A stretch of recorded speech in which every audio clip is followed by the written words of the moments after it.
হাজার বছর আগের ঘটনা।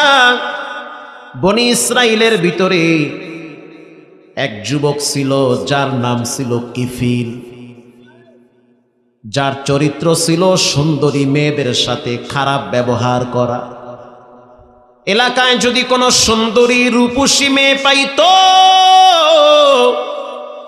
ওই মেয়েদেরকে সে ব্যবহার করত, হয় টাকা দিয়া, তা না হলে ভয় দেখায়া।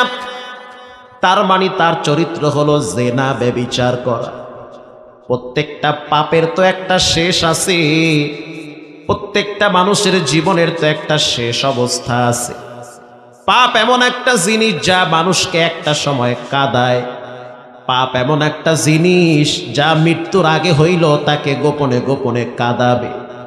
পাপ এমন একটা জিনিস, পাপ করে মা বাবাই সেই পাপের শাস্তি ছেলে মেয়েদেরকে ভোগ করা লাগে।